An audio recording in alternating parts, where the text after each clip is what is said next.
Hello， 大家好，今日係動漫節嘅最後一日啦，所以咧你見到條龍咧都唔係特別好長，唔使排隊。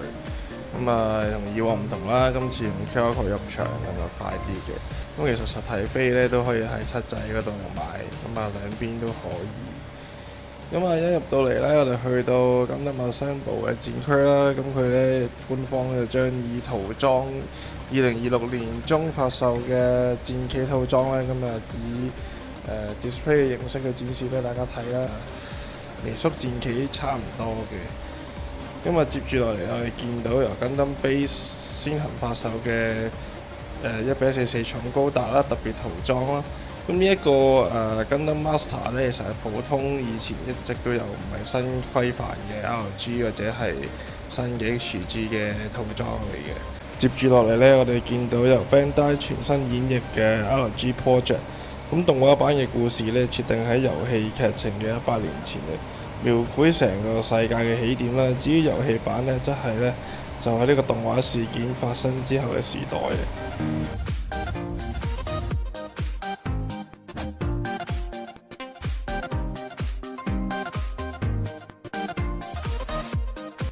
接下來咧就係西村教主嘅神機全新嘅 Seed 烈焰老虎。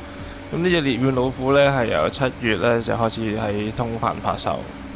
咁多年前嘅舊版咧簡直係貼紙地獄啊！適逢 Gundam X 30週年啊，咁亦都開始咧將一啲舊模翻新，迎合翻現時嘅線條口味。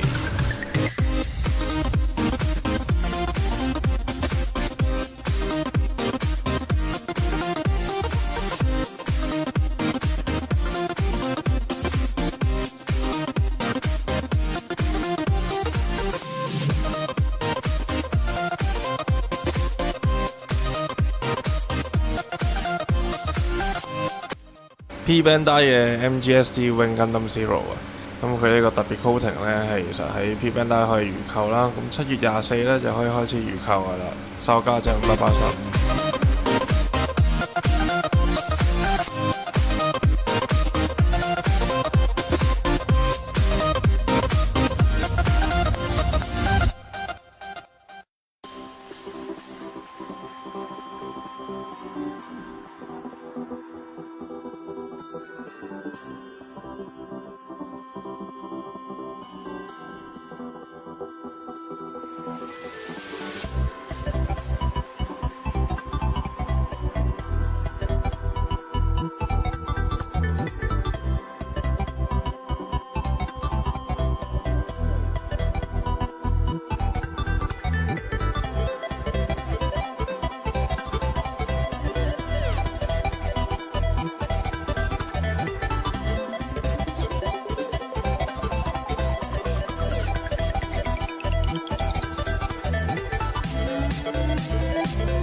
全新嘅子系列啊，Gundam Artifact Pro 係採用呢個塑膠啦、合金嘅材質啦，同埋半完成品嘅模型咧，延續 Gundam Artifact 嘅系列呢個咁黐線嘅機械細節嘅特色嘅。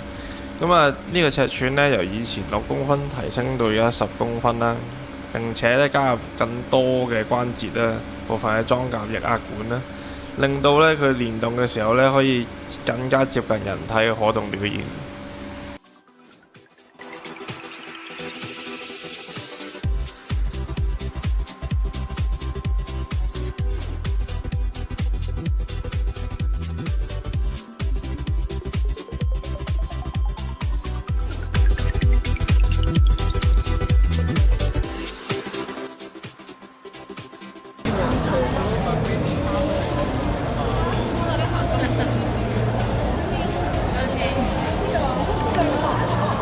哦，可以帶嘅喎。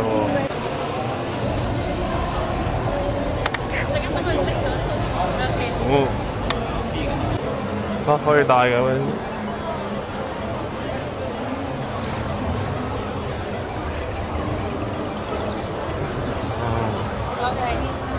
睇下中間亦都有 Marble Legend。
排咧就係我最喜愛嘅 Hot Toys 復仇者聯盟5嘅末日降臨。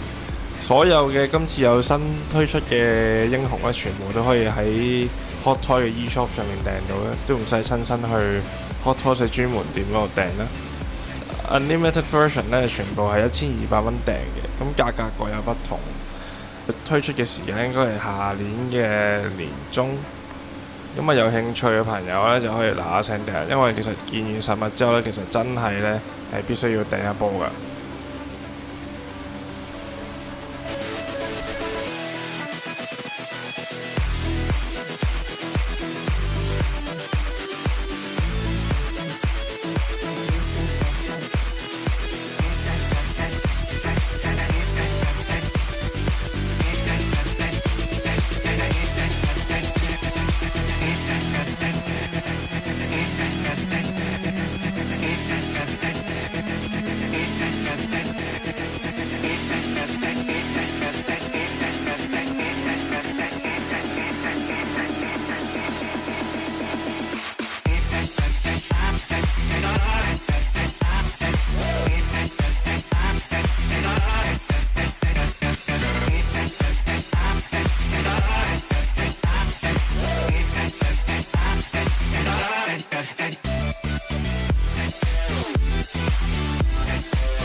Alphaman 所推出嘅佳亞 V1呢，咁啊全高度咧大概係16.5公分，咁啊相比起上一次嘅 V2 呢，佢嘅可動啊整體都有提升，同埋附帶一連串嘅發光功能啊，咁啊眼部空燈咧全部有遲燈效果啦，咁啊相比起 V2 咧又加咗啲碎轉效果，更加多嗰啲豐富嘅配件。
可唔可以擺入面啊？哇，好多位。呢個變身嚟啊！呢個。好。單車帶呢個得唔得？正，好型。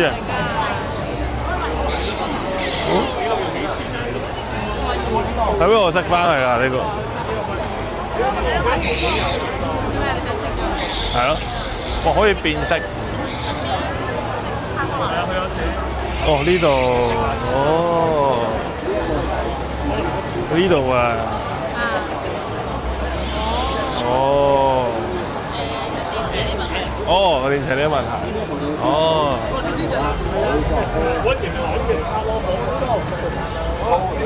呢個咧？